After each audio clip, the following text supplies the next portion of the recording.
Yang benar itu yang ghibah. Kekurangan saudaramu benar-benar ada pada dirinya, kemudian kamu sebut di belakangnya, itu ghibah.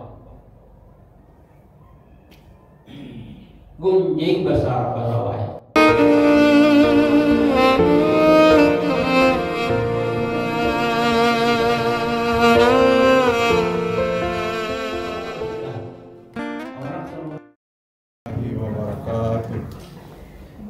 Alhamdulillahilladzi ahyana ba'dama amatana wa ilaihil nusyur. Asyhadu an la ilaha illallah wahdahu la syarikalah wa asyhadu anna Muhammadan abduhu wa rasuluhu la nabiyya ba'dah. Allahumma shalli wa sallim ala hadzal nabiyyil karim Muhammadin wa ala alihi wa sahbihi ajma'in. A'udzu billahi minasyaitonir rajim. Bismillahirrahmanirrahim. Innal ladzina amanu wa 'amilus shalihati inna la nudhi'u ajra man ahsanu 'amala. Ulaika lahum jannatu 'adnin tajri min tahtihal anhar yuhallawna fiha min asawira min zahabin wa yalbasuna siyaban khudrin min sundusin wa istabrakin muttaqiina fiha 'alal ara'i ni'mat thawabu wa hasunat murtafaqa. Al-Kahfi ayat 30 dan 31. Bapak-bapak dan ibu-ibu jamaah subuh yang dirahmati Allah, kita bersyukur kepada Allah Subhanahu wa taala. Alhamdulillah sampai Jumat pagi ini kita masih diberi kesehatan, kekuatan dan kemauan oleh Allah sehingga kita telah melaksanakan salat subuh berjamaah. Mudah-mudahan segala mulai dari niat kita, langkah kita, ibadah kita diterima Allah Subhanahu wa taala. Amin. Kemudian berselawat kita kepada Nabi kita Nabi Muhammad sallallahu alaihi wasallam. Allahumma shalli ala Muhammad wa ala ali Muhammad. Bapak Ibu yang dirahmati Allah, kita lanjutkan pembahasan kita pada ayat surat An-Nisa ayat 36 yang sudah 2 kali kita bahas mengenai perintah Allah kepada orang-orang yang beriman untuk tetap beriman. Telah kita sampaikan beberapa hal. Kalau minggu kemarin, Jumat kemarin kita sampaikan bahwa untuk orang beriman itu ada balasan dari Allah. Pertama, balasan di dunia. Balasan yang paling besar di dunia itu adalah perlindungan dari Allah. Sekarang kita lihat apalagi balasan Allah untuk orang-orang yang beriman itu nanti di akhirat. Ya, nanti di akhirat. Di balasan itu ada 2 yang besar diberikan Allah. Yang pertama balasan di dunia, yang kedua balasan di akhirat. Tadi saya bacakan 2 ayat di dalam surat Al-Kahfi ayat 30 yang dan ke-31. Kata Allah, aku berlindung kepada Allah dari godaan setan yang terkutuk dengan nama Allah yang Maha Pengasih, Maha Penyayang.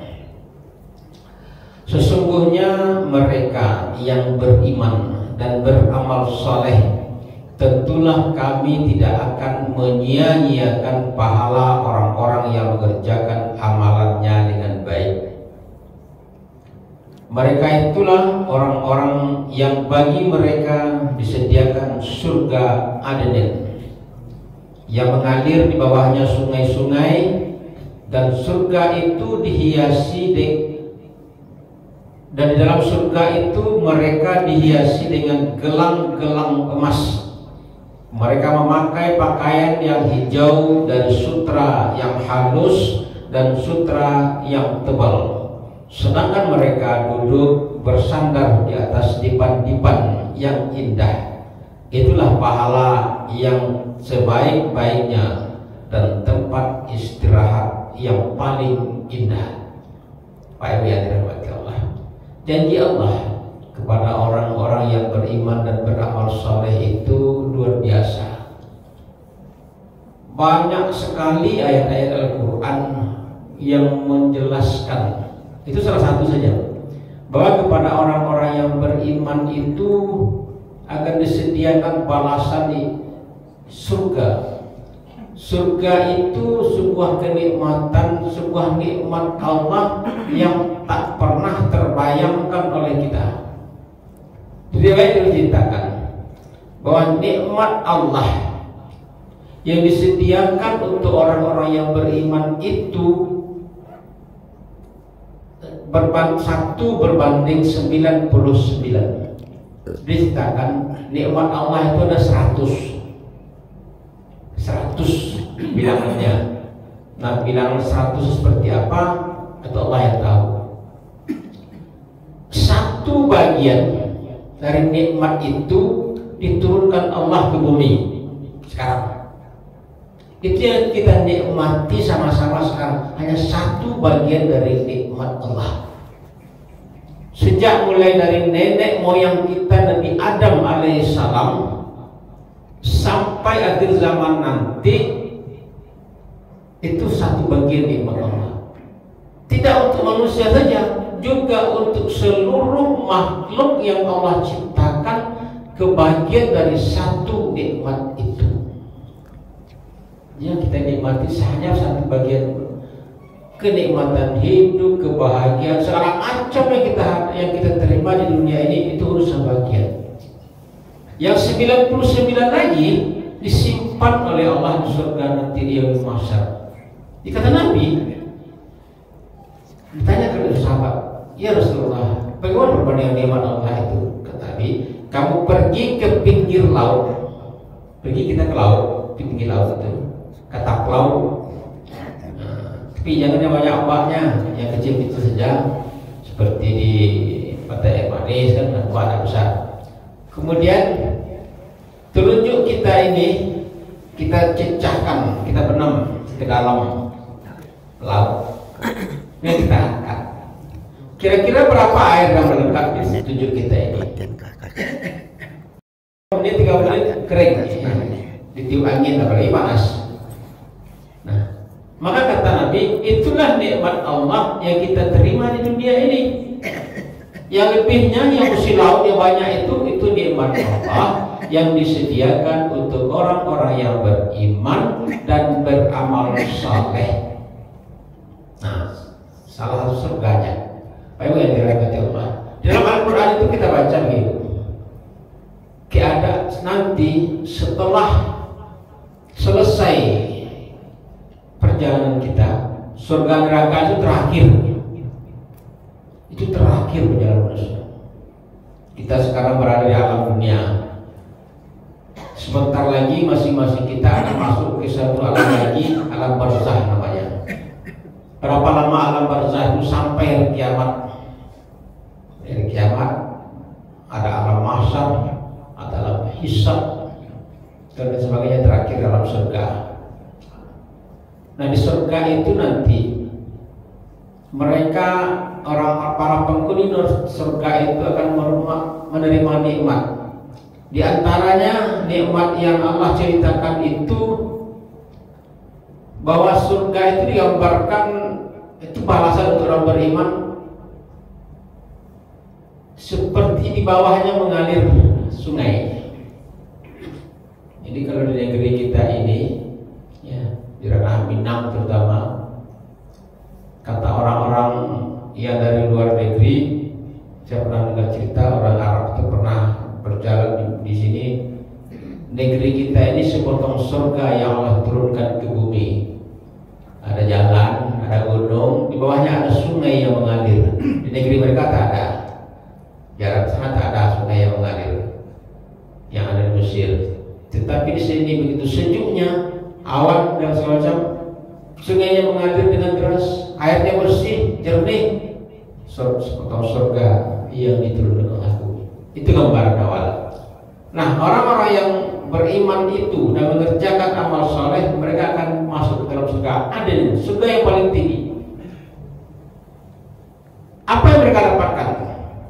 Yang pertama, kenikmatan. Mereka akan diberi rezeki apa saja yang mereka minta. Apa saja yang diminta. Buah-buahan, malah diceritakan bahwa buah-buahan itu kalau kita lihat di dunia ini, buahnya di atas, akarnya ke bawah. Tapi di surga itu nanti kebalik, buahnya yang di bawah, dahannya yang di akarnya yang di atas. Sambil berbaring-baring, sambil duduk, para penghuni surga bisa memetik buah sesuai dengan kehendak mereka. Mereka diberi pakaian sutra yang halus, sutra hijau yang halus dan tebal. Tak terbayang seperti apa sutra yang tebal halus itu, tak terbayang. Saya pernah pakai sutra, ibu-ibu juga. Saya yakin yang sutra yang sebenarnya sutra itu belum ada kita pakai. Tak terbeli oleh kita, begitu. Tapi Allah sediakan. Mereka dalam ayat lain dikatakan, mereka yang mengatakan amal saleh itu dalamnya mempunyai pasangan-pasangan. Kita masing-masing mempunyai pasangan. Siapa pasangannya? Apakah pasangan kita yang di dunia ini? Bisa iya, bisa tidak. Kenapa begitu? Kalau kita sama-sama beramal saleh, insya Allah kita sama-sama. Al-Quran diceritakan bahwa orang-orang yang beramal saleh itu dan saling menjaga, mereka akan dikumpulkan kembali. Dengan siapa dikumpulkan? Dengan anak cucu mereka, pasangan-pasangan mereka.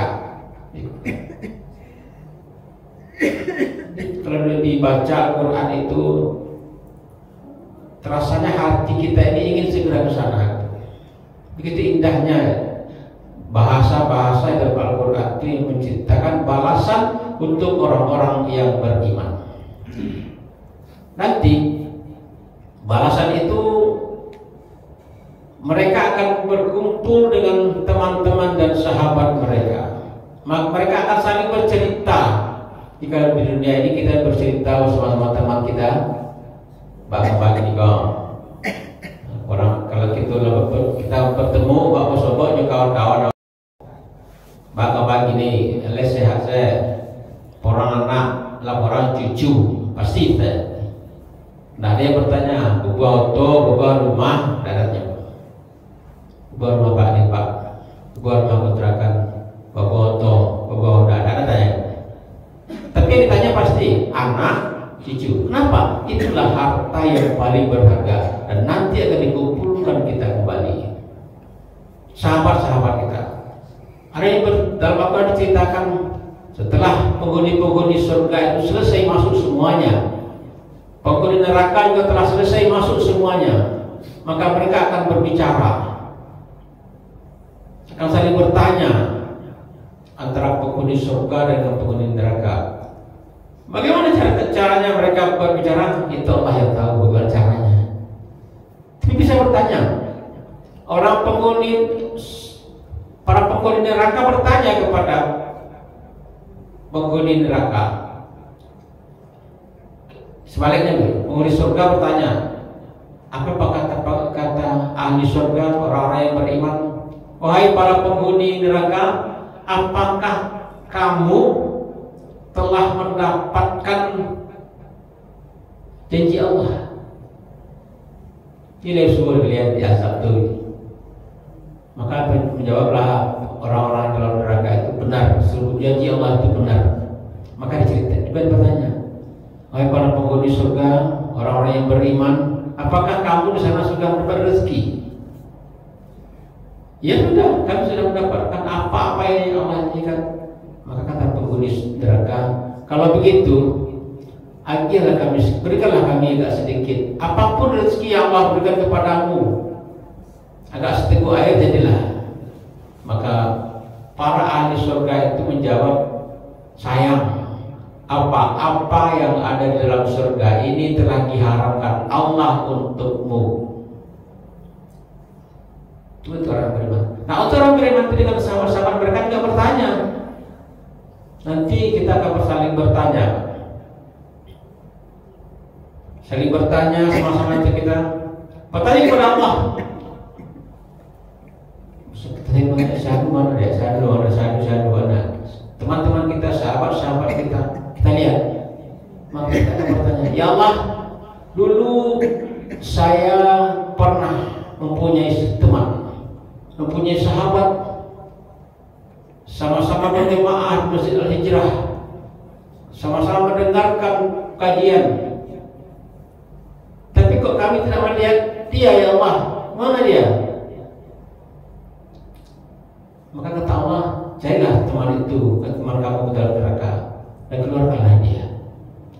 Maka bapak dan ibu, saya mohon kepada bapak dan ibu, kalau nanti bapak-bapak dan ibu-ibu para jemaah telah masuk surga, boleh bercakap-cakap sama kita.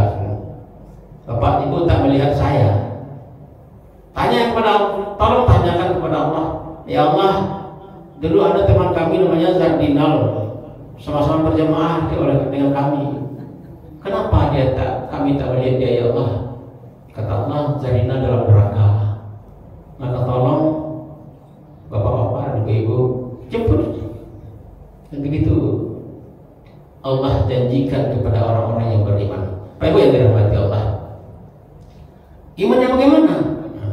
Dari awalnya sudah kita bahas tentang iman ini. Imannya senantiasa diperbaharui. Kata Nabi kepada sahabat beliau Abu Dzar Al-Ghifari. Abu Dzar, namanya Abu Dzar Al-Ghifari itu, Ghifari itu nama sebuah daerah, nama sebuah kampung yang di luar Madinah gitu. Dan tempat itu sebuah tempat yang keras. Maksudnya orang-orang di sana keras pergaulannya, bercakap, segala macam. Maka Abu Dzar itu datang kepada Nabi untuk belajar dan mengatakan kepada Abu Dzar untuk dia membina kaumnya. Dan Abu Dzar kembali kepada kaumnya, dia mengajarkan kaumnya dan kaumnya menjadi orang-orang yang beriman. Maka kata Nabi kepada Abu Dzar, ya Abu Dzar, jadidu imanku. Wahai Abu Dzar, perbaharui imanku. Ya Abu Dzar, kata Nabi, perbaiki sampanmu, perbaiki perahumu. Besar gelombangnya, perahu lautan itu sangat dalam. Bapak Ibu yang dirahmati Allah, kalau kita pikirkan secara akal sehat kita, Madinah, Mekah itu tidak ada laut di sana. Jangankan laut, sungainya tak ada sana. Ya. Jangankan laut, sungainya tak ada di sana. Bapak-bapak, ibu-ibu yang telah sering pergi ke sana pasti tahu. Mekah, Madinah, yang ada laut di pinggir pantai, ya. Jeddah di laut.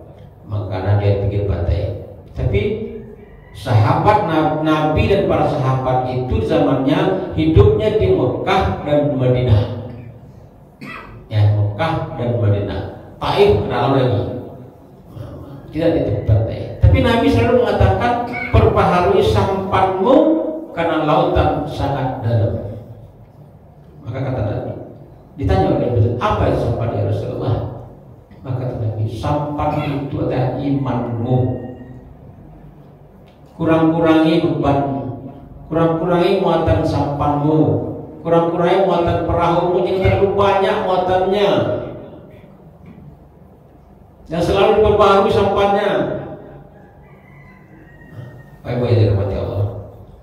Maka untuk kita sekarang, yang pertama, agar kita memperoleh balasan di akhirat nanti yang disediakan oleh Allah untuk orang-orang yang beriman dan beramal saleh itu, pertama, senantiasa memperbaharui sampannya.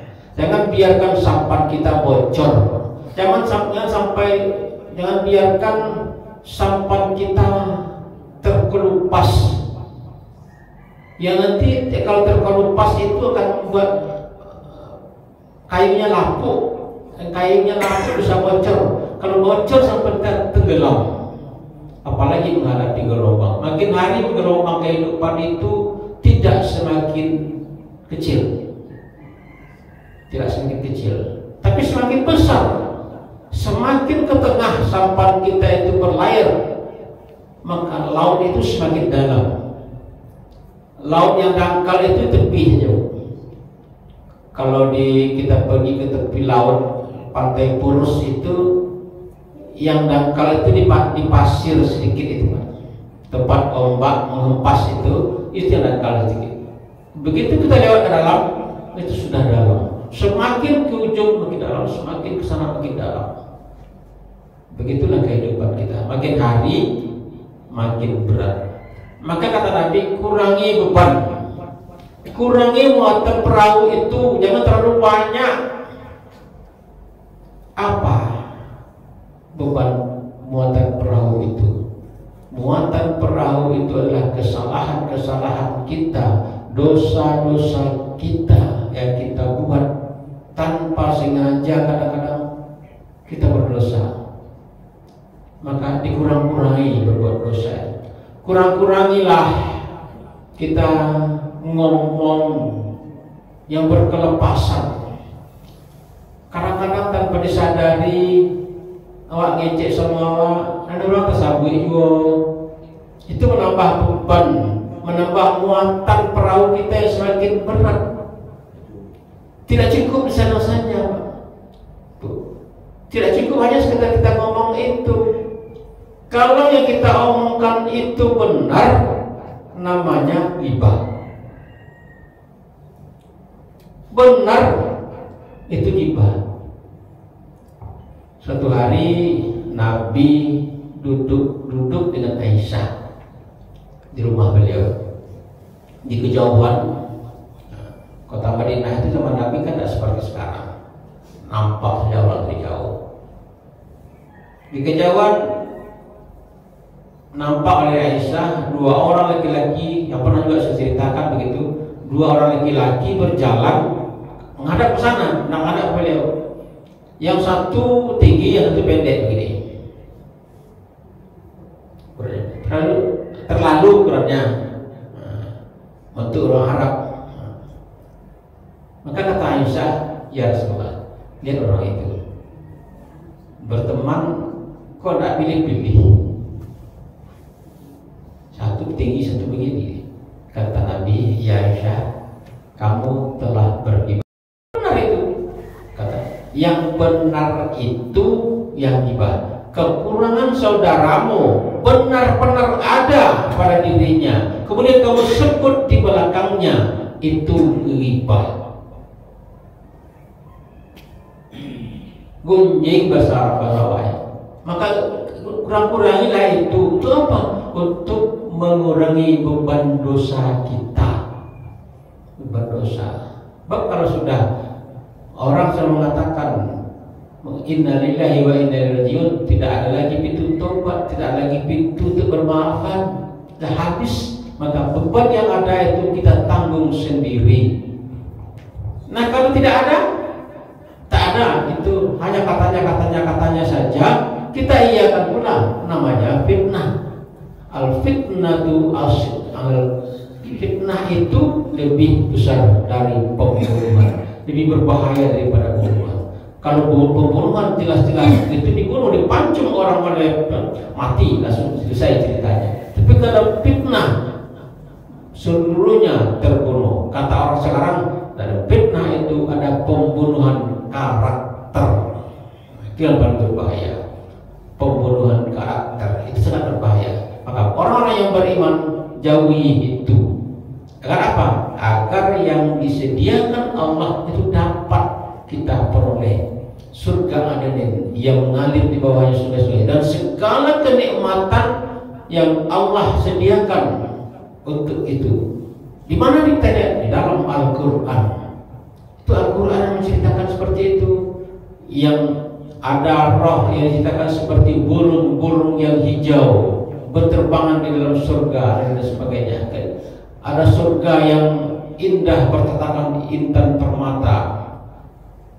Ada orang yang suka memaafkan, tempatnya di surga yang rumah-rumah yang bertatakan intan permata.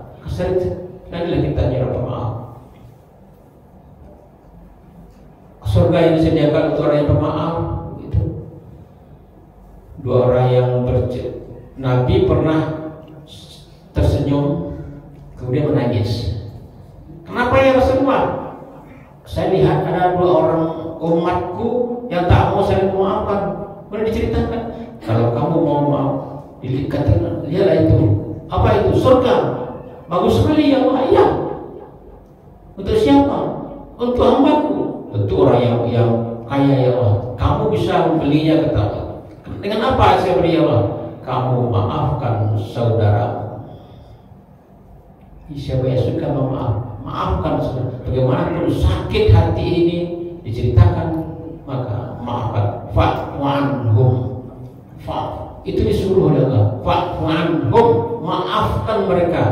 Orang yang suka memaafkan, sediakan rumah dalam surga yang bertatahkan intan permata yang tak pernah terbayangkan oleh mereka. Begitu balasan Allah untuk orang-orang yang beriman. Baik yang dirahmati Allah. Maka dari itu mari kita persiapkan diri kita. Kita perteguh iman kita. Kita perbaharui iman kita. Kita kurang-kurangi beban perahu kita. Agar apa? Agar jalan perahu kita itu menghadap Allah Subhanahu wa taala lancar. Tidak terlalu berat, tidak masuk air laut, tidak terbenam kita, tidak tenggelam di lautan. Lautan itu apa? Lautan kehidupan di dunia ini yang akan menenggelamkan siapa saja. Tidak peduli orang itu apa. Mau orang kaya, mau orang miskin, mau pejabat, mau rakyat biasa, mau tentara, mau polisi, semuanya. Kalau dia tidak berhati-hati, dia akan tenggelam dalam lautan kehidupan ini. Dan kalau sudah tenggelam dalam kehidupan ini, maka amal ibadah kita yang kita lakukan tentu tidak akan cukup untuk membayar semua itu.